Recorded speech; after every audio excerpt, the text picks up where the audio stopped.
एक बार गौतम बुद्ध अपने आश्रम में अपने सभी शिष्यों को शिक्षा दे रहे थे कि दुनिया की सबसे तेज छुरी हमारी जबान है और दुनिया के सबसे खतरनाक हथियार हमारे शब्द है, जो बिना किसी का खून बहाए लोगों को अंदर ही अंदर मार सकते हैं। हमारे शब्द हमारी ताकत हो सकते हैं, लेकिन यह हमारी सबसे बड़ी कमजोरी भी हो सकते हैं। अगर हमें नहीं पता कि कब, कहां और क्या और कितना बोलना है, यदि हम सही समय पर सही इरादे के साथ सही शब्दों का प्रयोग करते हैं तो यह हमें एक सफल व्यक्ति बनाता है। लेकिन अगर हम सही समय पर सही इरादे से सही शब्दों का इस्तेमाल नहीं करते तो यह हमारे जीवन को नर्क से बदतर बना सकता है। तो दोस्तों, आज की स्टोरी के माध्यम से मैं आपको बताने वाला हूं कि चुप रहकर कैसे हम अपने जीवन को बदल सकते हैं। आपको चुप रहने की शक्ति का एहसास इस वीडियो में होने वाला है। वीडियो शुरू करने से पहले कमेंट बॉक्स में नमो बुद्धाय लिखकर वीडियो को लाइक जरूर करें। तो चलिए शुरू करते हैं इस कहानी को। जापान में एक बहुत ही प्रसिद्ध बौद्ध भिक्षुक रहा करते थे। उनका नाम रिसाई था। रिसाई अकेले रहते थे।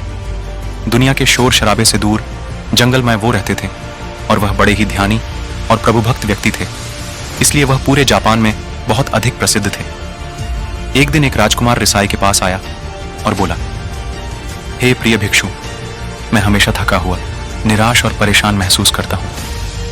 मेरा मन बहुत अशांत रहता है।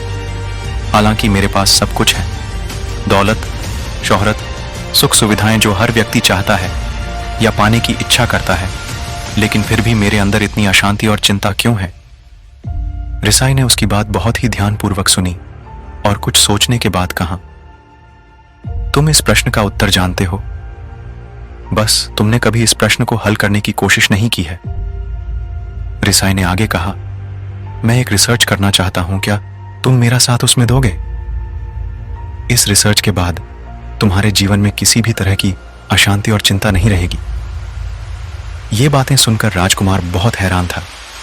उसने रिसाई से कहा, बताइए मुझे क्या करना होगा? अपने मन की शांति के लिए मैं कुछ भी करने को तैयार हूं। राजकुमार की इन्हीं बातों को सुनकर भिक्षु ने कहा, तो फिर आप अगले 15 दिन के लिए मेरे आश्रम में रहोगे और एक सामान्य व्यक्ति की तरह अपना जीवन व्यतीत करोगे, और इन 15 दिनों में तुम अकेले और चुपचाप रहोगे, जितना हो सके कम बोलोगे। राजकुमार उस भिक्षु की बातें सुनकर सहमत हो गया। पहले दिन राजकुमार को लगा कि उसका मन सामान्य से अधिक अशांत और विचलित है।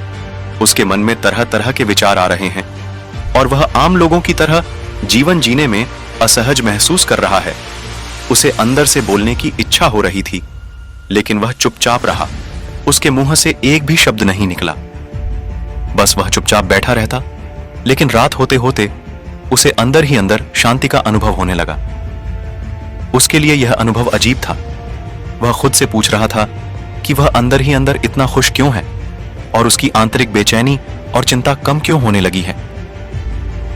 अगले दिन राजकुमार अकेला चुपचाप बैठा रहा और वह प्रकृति को निहार रहा। वह पौधों को, फूलों को, आकाश में उड़ रहे पक्षियों को, वह अपने जीवन में पहली बार यह अद्भुत दृश्य महसूस कर रहा था कि उसके पास कितनी सुंदरता है। वह दिन भर प्रकृति की सुंदरता को निहारता रहता और उसकी ताजगी को महसूस करता रहता। इसी तरह से 10 दिन बीत गए और उसके मन की सारी बेचैनी, सारी हलचल, सारी उथल पुथल और सारा तनाव गायब हो गया। 11वें दिन की सुबह राजकुमार फिर से एकांत में बैठ गया और कुछ ही मिनटों में उसकी आंखें अपने आप बंद हो गईं और वह गहरे ध्यान में चला गया। वह पूरे दिन वहीं पर आंखें बंद करके बैठा रहा और गहरे ध्यान में डूबा रहा। ना कोई शब्द, ना कोई चिंता। राजकुमार भीतर से असीम शांति और आनंद से भर गया।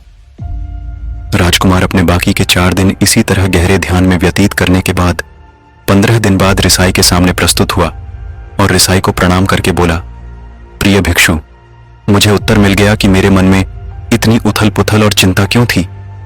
मैं जान गया कि मेरा मन इतना अशांत और विचलित क्यों था। रिसाई मुस्कुराते हुए पूछा, बताओ क्या उत्तर मिला तुम्हें? राजकुमार ने कहा, मैं आवश्यकता से अधिक बातें करता था। मैं किसी पर भी अपने शब्द और ऊर्जा व्यर्थ करता था। मैं दिन भर अपने लोगों से फालतू की बातें करता रहता और फिर उन्हीं के बारे में अकेले में सोचता रहता। और ज्यादातर समय नकारात्मक ही सोचता रहता। इस तरह मैं बस अपना समय बर्बाद कर रहा था। ज्यादा बोलने और नकारात्मक सोचने की वजह से मेरा मन अशांत और बेचैन हो गया था, और इसी वजह से मैं किसी भी काम को ठीक से नहीं कर पा रहा था, जिसकी वजह से मैं हर काम में असफल होने लगा। और फिर इन्हीं लगातार मिलने वाली असफलताओं की वजह से ही मैं और भी उदास और चिड़चिड़ा हो गया। इन्हीं सभी चीजों की वजह से मेरा जीवन नष्ट हो रहा था। लेकिन यहां पर बिताए हुए 15 दिन मेरे लिए पूरी तरह से अलग थे। मुझे कुछ अलग ही एहसास यहां पर हो रहा था। अब मुझे ऐसा लग रहा है मैं अपना जीवन पूरी तरह से जी रहा हूं, लेकिन इससे पहले मैं अपना जीवन गलत तरीके से जी रहा था। और मैंने यह भी सीखा कि हमें सिर्फ ध्यान करने की जरूरत नहीं है। ध्यान अपने आप होता है जब हम इस शांत और मौन होते हैं। ध्यान के पिछले कुछ दिनों के दौरान मैंने जो पहली चीज सीखी वह यह है कि मनुष्य के जीवन के सबसे महत्वपूर्ण घटना स्वयं को जानना है। यह सुनकर रिसाई ने कहा, सिर्फ तुम ही नहीं, दुनिया में ज्यादातर लोग जरूरत से ज्यादा बोलते हैं। आज भी लोग ज्यादातर समय केवल एक दूसरे को नीचा दिखाने के लिए ही बोलते हैं। कुछ लोग ना चाहते हुए भी बातें करते हैं और अपना जीवन बर्बाद कर लेते हैं। रिसाई ने राजकुमार को चुप रहने का महत्व समझाते हुए कहा, एक बार गौतम बुद्ध से उनके शिष्यों ने पूछा, प्रिय बुद्ध, आप ज्यादातर समय चुप क्यों रहते हैं? बुद्ध ने कहा, क्योंकि चुप रहने से व्यक्ति अंदर से अनंत शांति की गहराइयों में होता हो। मौन अपने भीतर उतरने की पहली सीढ़ी है। मौन के बिना स्वयं को जानना असंभव है। स्वयं को जानने और समझने का पहला नियम है कि मौन हो जाओ। उतना ही बोलो जितना अत्यंत आवश्यक हो। बेफिजूल की बातें करना छोड़ दो। तुम अचानक पाओगे कि 90% से भी ज्यादातर लोग व्यर्थ ही ज्यादा बोलकर अपना समय बर्बाद कर रहे हैं। ना बोलने का कोई भी नुकसान नहीं है, लेकिन यदि आप ज्यादा बोलते हैं तो आप अत्यधिक गलती कर देते हैं। अगर व्यक्ति कम बोलना शुरू कर दे दो, दुनिया की 90% मुसीबतें कम हो जाएंगी, झगड़े फसाद कम हो जाएंगे, उपद्रव कम हो जाएंगे, अदालतें कम हो जाएंगी। अगर लोग थोड़ा चुप रहना सीख लिए, संसार की बहुत सारी समस्याएं हैं, बहुत सारा उपद्रव सिर्फ बोलने से पैदा होते हैं। सारी बात मौन सीखने की है। जब तुम नहीं बोलते तब तुम एकांत में अकेले हो गए। भरे बाजार में भीड़ में खड़े हो, नहीं बोलते, हिमालय के शिखर में पहुंच गए। जिसने मौन की कला जान ली वो भीड़ में भी अकेले होने की कला जान लेता है। वो अपने भीतर ही डुबकी लगाने लगता है। एकांत में तो आदमी स्वर्ग में है। दूसरे की उपस्थिति ही बेचैनी पैदा करती है। पहले तुम्हें चुप रहने की शक्ति को धारण करना होगा। इससे तुम अधिकतर ऊर्जा को बचा लोगे और फिर इस स्थिति में पहुंच जाओगे कि तुम कम बोलने लगोगे। अगर तुम किसी के यहां पर जा रहे हो और परेशान हो जाओ तो ऐसे में उचित है कि आंखें बंद कर लो और अपने में खो जाओ। वहां से आपको ताजगी महसूस होगी, क्योंकि तुम्हारे अंदर ही जीवन का वो स्रोत छिपा हुआ है, वह किसी दूसरे में नहीं है। इसके बाद राजकुमार उस रिसाई से पूछते हैं, आखिर कौन हमें अपने अंदर तक लेकर जाएगा? ये बातें सुनकर रिसाई बुद्ध कहते हैं, तुम्हें स्वयं ही अपने अंदर उतरना होगा और वहीं से परम राज्य जीवन का आनंद ले पाओगे। आनंद का यहीं से जन्म हुआ है। यहीं से तुम मौत में डूब जाओगे। यही तुम्हारा सूरज उदय होगा और यहीं से अस्त होगा। इसी प्रकार तुम बार बार डुबकी लगाओ। जब भी तुम डुबकी लगाकर लौटोगे वहां से तुम पाओगे, फिर ताजगी भरी जीवन की नई संपदा मिलेगी। इस नई शक्ति के जन्म होने से तुम्हारी थकान गई, उदासी गई, चिंता गई। जैसे कोई स्नान करके लौटता है तो शरीर शीतल हो जाता है, शांत हो जाता है।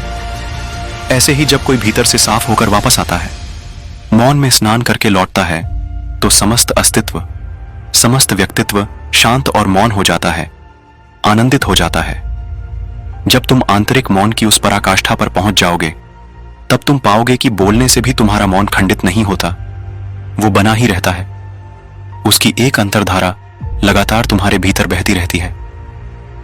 तुम बोलते तो हो, तुम शब्द का उपयोग भी करते हो, लेकिन वो तुम्हारे मौन को खंडित नहीं कर पाती। एक बार गहरे मौन में स्थिर हो जाओ, फिर तुम्हारी वाणी में भी मिठास आ जाएगी।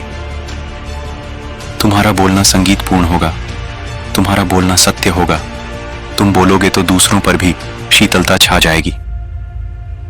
जैसे ही तुम अंदर से चुप होते हो, तुम इतने शक्तिशाली होने लगते हो कि समाज की निर्भरता तुम छोड़ने लगते हो और तुम्हारे जीवन में एक मस्ती आती है जो केवल दीवानों के जीवन में होती है। तुम्हारे चेहरे पर एक नई रौनक आ जाती है, तुम्हारी आंखें किसी अमृत के समान हो जाती हैं और तुम अनंत शांति के समुद्र में डूबने लगते हो। इतना कहकर भिक्षु रिझाई ने अपनी बात खत्म की और वो मौन में चले गए। राजकुमार उनका धन्यवाद कर कर अपने महल में चला गया। दोस्तों, आपने भी अनुभव किया होगा कि बहुत ज्यादा बात करने से दिमाग अशांत हो जाता है, जिससे हम अपने दिमाग पर नियंत्रण खो देते हैं और साथ ही अपना ध्यान भी खो देते हैं। जो लोग बहुत ज्यादा बोलते हैं, उनके पास किसी एक काम पर ध्यान केंद्रित करने की काबिलियत नहीं होती। वो अपने किसी भी लक्ष्य पर पूरी तरह से केंद्रित नहीं कर पाते। अगर हमारा दिमाग एक जगह केंद्रित नहीं है तो हम जीवन की सच्चाई नहीं समझ पाते और ना ही मनचाही सफलता कभी हासिल कर पाएंगे। इसके अलावा भी आपने देखा होगा कि जो लोग अधिक बोलते हैं वो अक्सर लोगों के बीच हंसी का पात्र बन जाते हैं, और जो लोग कम बोलते हैं और अपनी बात पर कायम रहते हैं, उन्हें लोगों से सम्मान मिलता है। लोग उनकी बातों को सुनते हैं और उन पर भरोसा भी करते हैं।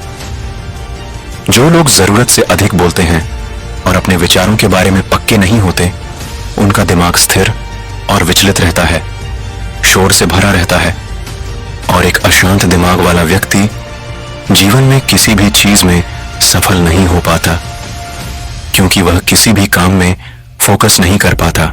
यदि किसी व्यक्ति को यह पता है कि उसे कब, कहां और क्या बोलना है, तो वह व्यक्ति सच में बहुत बुद्धिमान है। और ऐसा व्यक्ति जहां भी जाता है, उसका व्यक्तित्व आकर्षण का केंद्र बन जाता है और वह जो कुछ भी करता है उसमें सफल अवश्य होता है। अगर हम किसी महान और सफल व्यक्ति के व्यक्तित्व को गहराई से देखें तो पाएंगे कि वो कम बोलते हैं और कम से कम शब्दों में अपनी बात खत्म कर देते हैं। वो बोलने से पहले वो चीजों और जिसके बारे में उसे बोलना है उनके बारे में गहराई से सोचते हैं।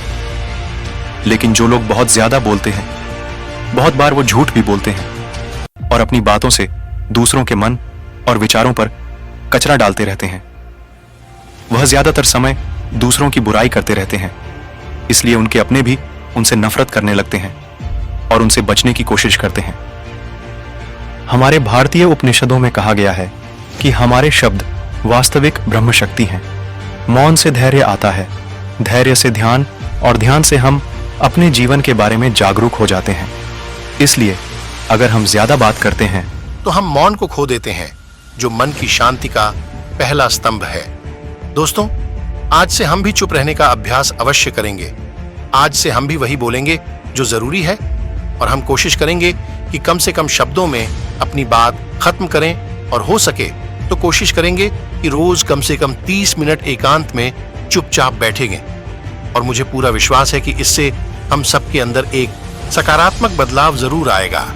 इसी के साथ इस वीडियो को खत्म करते हैं।